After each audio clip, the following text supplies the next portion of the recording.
First gold and silver பத்தி பார்த்துருவோம். நேற்று February 4 அன்னைக்கு பார்த்தீங்கன்னா கோல்டு 4%, சில்வர் வந்து 6% இன்க்ரீஸ் ஆகியிருந்தது. எம்சிஎஸ் கோல்டு 10 கிராம்ஸோட பிரைஸ் வந்து பார்த்தீங்கன்னா 1,58,000 ருபீஸ்ல இருக்கு. 1 kg சில்வரோட பிரைஸ் வந்து பார்த்தீங்கன்னா 2,78,000 ருபீஸ்ல இருக்கு. அண்ட் சில்வர் ஒரு ரவுண்ட்ஸ் பார்த்தீங்கன்னா $89.38. தேர்ஸ்டே அன்னைக்கு ரெக்கார்ட் ஹைல பார்த்தீங்கன்னா சில்வர் ஒரு ரவுண்ட்ஸ் வந்து $121 இருந்தது. அதுக்கப்புறம் மண்டே அன்னைக்கு பார்த்தீங்கன்னா $71 வரைக்கும் ஃபால் ஆகியிருந்தது. ஃப்ரைடே அன்னைக்கு மட்டுமே பார்த்தீங்கன்னா 27% ஃபால் ஆகியிருந்தது. அடுத்தது வால்மார்ட் பார்த்தீங்கன்னா ஃபர்ஸ்ட் ரீட்டைலரா 1 trillion மார்க்கெட் கேப் ரீச் பண்ணியிருக்காங்க. வால்மார்ட் இன்க்ரீஸ் ஆனதுக்கு மெயின் ரீசன் என்னன்னு பார்த்தீங்கன்னா both low income and high income people வந்து வால்மார்ட்டை ப்ரிஃபர் பண்றாங்க. அவங்களோட டிஜிட்டல் பிரசன்ஸ் வந்து இன்க்ரீஸ் பண்ணியிருக்காங்க. அது மட்டும் இல்லாம அவங்களோட ப்ராடக்ட் செல்லிங்ல பாத்தீங்கன்னா ஏஐ நிறைய இம்ப்ளிமெண்ட் பண்ணியிருக்காங்க. Walmart open AI and Google கிட்ட பார்ட்னர்ஷிப் வச்சு சாட்பாட்ஸ்ல ஏஐ இம்ப்ளிமெண்ட் பண்றாங்க.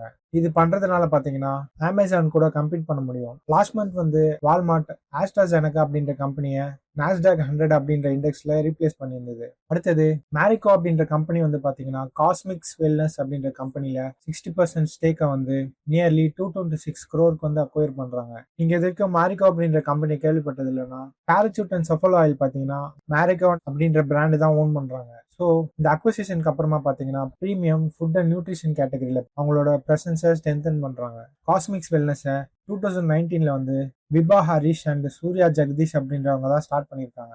காஸ்மிக்ஸ்.in அப்படின்றதுல தான் அவங்க ஆப்ரேட் பண்ணிட்டு இருக்காங்க. இவங்க செல் பண்றதுல இம்பார்ட்டன்ட் எதுன்னு பாத்தீங்கன்னா plant based protein powder and fermented yeast protein powder. அடுத்தது மாருதி சுசுகியோட ஜனவரி சேல்ஸ் ரிப்போர்ட்டை பத்தி பாத்துருவோம். டோட்டலா 2,36,963 யூனிட்ஸ் வந்து சேல் பண்ணிருக்காங்க. மந்த் ஆன் மந்த் பேசிஸ்ல சேல்ஸ் 12% இன்க்ரீஸ் ஆகிருக்கு. யூட்டிலிட்டி வெஹிக்கிள் போர்ஷன் வந்து பாத்தீங்கன்னா 16% இன்க்ரீஸ் ஆகிருக்கு. ஆனா ஸ்மால் கார் செக்மெண்ட் வந்து பாத்தீங்கன்னா மார்ஜினலா டிக்ரீஸ் ஆகிருக்கு. டொமஸ்டிக் லெவல்ல டீலர்ஸ்க்கு வந்து டிஸ்பேச் பண்ண டோட்டல் கார்ஸோட கவுண்ட் எவ்வளவுன்னு பாத்தீங்கன்னா 1,74,529 யூனிட்ஸ். மினி கார் செக்மெண்ட்ல அவங்க டோட்டலா சேல்ஸ் பண்ணது எவ்வளவுன்னு பாத்தீங்கன்னா 14,268 யூனிட்ஸ். காம்பாக்ட் கார் வந்து 72,738 யூனிட்ஸ் வந்து சேல் பண்ணிருக்காங்க. யூட்டிலிட்டி வெஹிக்கிள்ஸ் வந்து 75,609 யூனிட்ஸ் வந்து சேல் பண்ணிருக்காங்க. எக்ஸ்போர்ட் யூனிட்ஸ் எவ்வளவுன்னு பாத்தீங்கன்னா 51,200. ஜிஎஸ்டி ரிடக்ஷனுக்கு அப்புறம் கார்ஸ்க்கு வந்து ஸ்ட்ராங் டிமாண்ட் இருந்தாலும் கமாடிட்டி காஸ்ட் இன்க்ரீஸ் ஆகிறதால கார் பிரைசஸை இன்க்ரீஸ் பண்ணலாமான்னு பாக்குறாங்க. ஜனவரி மந்த்ல மட்டுமே 2,78,000 புக்கிங்ஸ் வந்திருக்கிறதா சொல்றாங்க. அண்ட் ப்ரொடக்ஷன் கன்ஸ்ட்ரெயினால டோட்டலா 1,75,000 பெண்டிங் ஆர்டர்ஸ் இருக்கிறதா சொல்லியிருக்காங்க. அடுத்தது டாடா பவரோட Q3 ரிசல்ட்ஸ் பார்த்துருவோம். நெட் ப்ராஃபிட் வந்து ஆல்மோஸ்ட் ஃபிளாட்டா தான் இருக்கு. டிசம்பர் 2025 குவார்டர்ல பாத்தீங்கன்னா 1,194 crores. இந்த இயர் டிசம்பர் குவார்டர்ல வந்து 1,188 crores ப்ராஃபிட் பண்ணியிருக்காங்க. ரெவன்யூ வந்து 4% டிக்ரீஸ் ஆகிருக்கு. அண்ட் அது எவ்வளவுன்னு பாத்தீங்கன்னா 15,118 crores இருந்து 14,485 crores டிக்ரீஸ் ஆகிருக்கு. எபிட்டா வந்து 12% இன்க்ரீஸ் ஆகிருக்கு. அண்ட் அது எவ்வளவுன்னு பாத்தீங்கன்னா 3,913 crores.